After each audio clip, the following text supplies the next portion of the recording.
Hello viewers, welcome to our channel. నేను మీ చరణ్ పరిమి.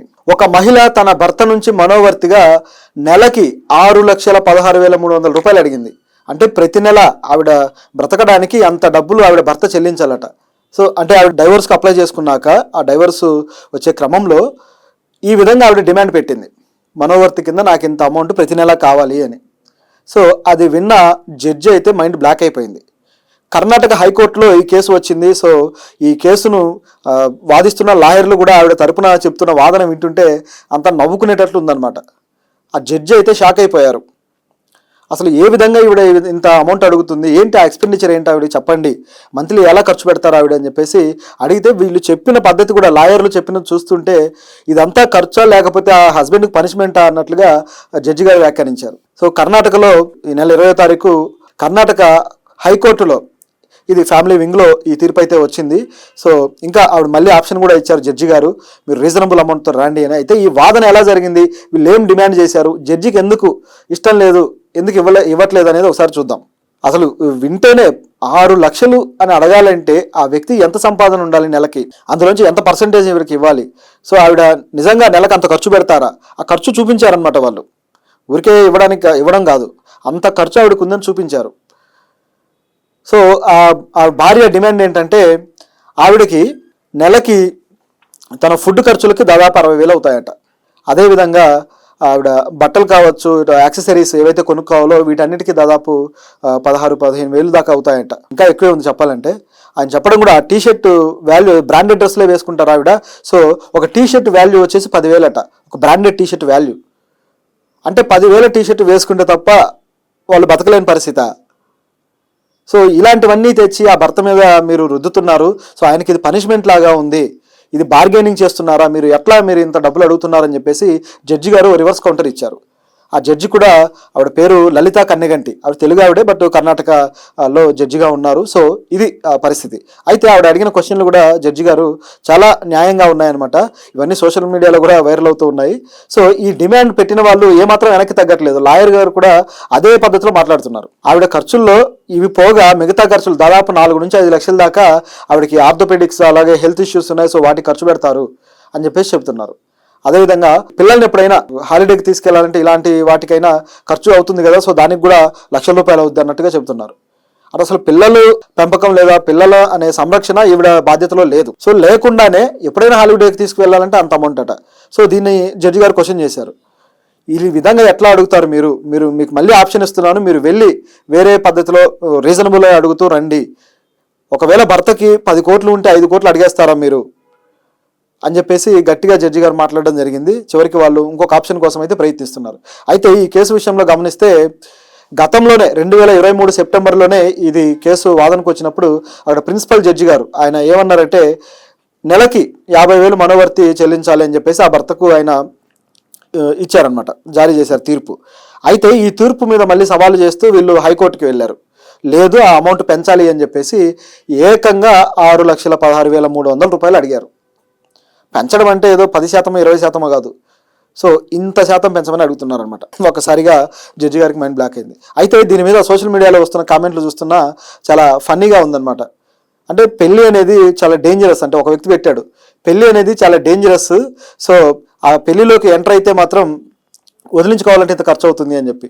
మరో వ్యక్తి అయితే ఆవిడ పెళ్లి చేసుకున్నప్పుడు సిల్వర్ మెడల్ కొట్టింది, డైవోర్స్ తీసుకున్నప్పుడు గోల్డెన్ మెడల్ కొడుతుంది అని చెప్పేసి సెటైర్ వేశారు. సో ఇదంతా కూడా ఒక కర్ణాటకలో ఒక ఫేమస్ ఇన్ఫ్లుయెన్సర్ అనుజ్, సో ఆ వ్యక్తి దీన్ని సోషల్ మీడియాలో పెట్టాడు, బాగా వైరల్ అవుతూ ఉందన్నమాట. అయితే జడ్జి గారి మీద మాత్రం బాగా ప్రశంసలు వస్తున్నాయి, చాలా మంచి పని చేశారు, చాలా బాగా అడిగారు మీరు అని చెప్పేసి. సో ఇది చూస్తుంటే కొన్ని సందర్భాల్లో ఏమైపోయిందంటే ఇప్పుడున్న సొసైటీలో అంటే ఈ కేసు అనేది ఒక సొసైటీ పరిణామాలకు ఉదాహరణ. అంటే మామూలుగానే ఇప్పుడున్న సొసైటీలో భార్యాభర్తల మధ్య నమ్మకం తగ్గిపోయి కొన్ని రకాల ఈగో క్లాషెస్ వచ్చేసి వాళ్ళు విడిపోవడాలు, అంటే చీటికి మాటికి చిన్నదానికి పెద్ద మాట అయిపోయి అది చివరికి విడాకుల దాకా దారి తీయడాలు జరుగుతూ వస్తున్నాయి.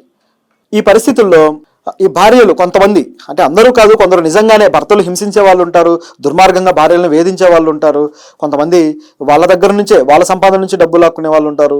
సో ఈ విధంగా దారుణమైన భర్తలు ఉన్నారు. సో వాళ్ళ నుంచి దూరంగా ఉండటం ఒక మహిళకి కూడా శ్రేయస్కరమే. ఎందుకంటే పాత రోజుల్లో లాగా భర్తను మార్చుకుందాము లేకపోతే భర్త పాదదాసిగా ఉందాము అంటే కుదరదు. సో వాళ్ళకంటూ ఒక జీవితం ఉంటుంది, వాళ్ళకంటూ కొన్ని కళలు ఉంటాయి, సంతోషాలు ఉంటాయి. వీటన్నిటినీ తీర్చుకుంటూ బ్యాలెన్స్ చేసుకుంటూ లైఫ్ వెళ్ళాలి. జీవితం అనేది ఒకేసారి వచ్చే అవకాశం. సో ఆ జీవితాన్ని ఒకటి బారిన పడిపోయి ఏదో ఒక బోన్లో ఉన్న ఒక ఎలుకలాగానో లేకపోతే జైల్లో ఉన్న ఖైదీలాగానో ఆ వ్యక్తికి బానిసగా బతకడం కాదు కదా. భార్యాభర్తల అనుబంధం అనేది ఒక కంపానియన్షిప్ తోటి, ఒక సహృద్భావంతో, ప్రేమ ఆప్యాయతలతో జరగాల్సిన ఒక అనుబంధం జీవితాంతం. కానీ ఇటువంటి జరగడం వల్ల ఏమైపోతుందంటే సమాజంలో ఒక ఒక విధమైన అనిశ్చితి ఏర్పడుతూ వస్తుంది. ఇప్పటికే విడాకుల రేషియో మన దేశంలో విపరీతంగా పెరిగిపోయింది. గతంతో పోలిస్తే, గత 10 ఏళ్లతో పోలిస్తే ఇప్పటికీ దాదాపు 30%, 40% పెరిగింది. సో ఇంత విపరీతంగా ఎందుకు పెరుగుతున్నాయా అంటే రెండు వైపుల నుంచి పొరపాట్లు ఉన్నాయి. మారిన సిటీ లైఫ్, ఒక మెట్రో లైఫ్లో వీళ్ళకు ఏర్పడుతున్న అనేక మానవ సంబంధాల్లో వచ్చే మార్పులు కావచ్చు, అదేవిధంగా ఇలాంటి ఎక్స్పెండిచర్ కోరికలు, అతి కోరికలు కోరుకోవడం కావచ్చు. సో ఇటువంటివన్నీ కూడా కారణాలు అవుతున్నాయి. అలాగే వివాహేతర సంబంధాలు కావచ్చు, ఇలాంటివన్నీ కూడా పెరిగిపోయి వీటికి దారితీస్తుంది అనమాట. అయితే ఇందులో ఫైనల్గా ఎవరు బలవుతున్నారంటే ఇప్పటి సమాజంలో ఎక్కువగా పురుషులే బలవుతున్నారనే వాదన కూడా వస్తుంది. అంటే ఇక్కడ మళ్ళీ ఫెమినిస్టిక్ యాంగిల్ అనేది తేవాల్సిన పని లేదు. ఎందుకంటే మహిళలు ఒకవైపు అన్యాయానికి జరుగుతూనే ఉంటుంది. ఎందుకంటే మహిళలు ఎక్కడ అన్యాయానికి గురైనా అక్కడ ఒక పురుషుడైతే ఉంటాడు మహిళలకు జరిగే అన్యాయాల్లో. అది ఎలాగూ జరుగుతూనే ఉంటుంది సమాజంలో. అయితే ఇప్పుడు కొంత మార్పు అనేది చోటు చేసుకుని ఏమైపోయిందంటే ఇట్లా పెళ్లి చేసుకుని విడాకులకి డిమాండ్ చేసి తర్వాత వాళ్ళ ఆస్తులు కొట్టేయడం, ఇలాంటి ప్రాసెస్ కూడా ఇప్పుడున్న సొసైటీలో ఒక బిజినెస్ లాగా మారింది అని చెప్పేసి కొన్ని రకాల సర్వేలు చెప్తున్నాయి. దీన్ని గోల్డ్ డిగ్గింగ్ అంటారు అనమాట. అంటే బాగా డబ్బున్న వాడిని పట్టి వాడి దగ్గర డబ్బులు వసూలు చేయడం అనేది. అంటే కొంతమంది కాస్త ఈ క్రిమినల్ నేచరు లేకపోతే ఏదో విధంగా ఒక పరాన్నజీవిలాగా ఆధారపడి బతకడానికి ఇలాంటి టెక్నిక్స్ వాడే వాళ్ళు కూడా సొసైటీలో పెరిగిపోయారు. సో ముఖ్యంగా ఈ కొన్ని రకాల ఈ మధ్యకాలంలో చూసిన కొన్ని ఫేమస్ విడాకుల కేసులు చూస్తే మనకు అనిపిస్తుంది. ముఖ్యంగా మన Hardik Pandya, team india cricketer, star cricketer, all rounder. So అతను తన భార్య నటాషా తోటి మేము ఇట్లా డైవోర్స్ తీసుకుంటున్నామని చెప్పేసి డైరెక్ట్గా ప్రకటించిన తర్వాత ఇదే రూమర్ వచ్చిందనమాట. నటాషా ఒక గోల్డ్ డిగ్గర్, ఆవిడ ఆయన నుంచి మనోవర్తిగా దాదాపు ఆయన నుంచి 75% ఆస్తిని కొట్టేస్తుంది అని చెప్పి. అయితే ఆయన కూడా హార్దిక్ పాండ్యా కూడా ఒక విషయాన్ని అయితే వెల్లడించాడు. లేదు, నా ఆస్తులన్నీ కూడా మా అమ్మ పేరు మీద ఉన్నాయి కాబట్టి నా పేరు మీద లేవు, నేను ఇవ్వడానికి ఏముంటుంది అని.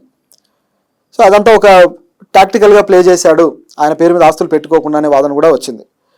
సో ఇలా అన్నీ జరిగాయి. కానీ మళ్ళీ ఆవిడ అటువంటి చర్య ఏమీ చేయలేదు. అంటే ఆయన ఆస్తులన్నీ కొట్టేసే ప్లాన్ ఏమీ చేయలేదు. వాళ్ళ మధ్య మనస్పర్ధలు వచ్చాయి కాబట్టి పరస్పర అండర్స్టాండింగ్ తోటి విడిపోతున్నారు అనేది తర్వాత నుంచి వాళ్ళిద్దరు కూడా సోషల్ మీడియాలో పెట్టడం జరిగింది. అందరూ చూశారు.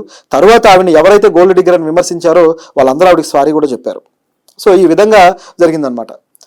అందుకే ఇప్పుడు గతంలో అయితే అంటే భార్యలను భర్తలు హింసిస్తుంటారు కాబట్టి ఈ గృహహింసకు సంబంధించిన చట్టాలు వచ్చాయి. అదేవిధంగా భర్తల నుంచి భార్యలను కాపాడడానికి ఐద్వాలు, అలాగే మహిళలకి అండగా నిలబడే అనేక ఎన్జిఓస్ వచ్చాయి.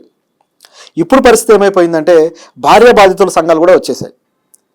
మన తెలుగులోనే భార్య బాధితుల సంఘం అనేది ఒకటి ఉంది, జీవీఎల్ గారు. సో ఆయన నడిపిస్తూ ఉంటారు, యాక్టర్ కూడా ఆయన.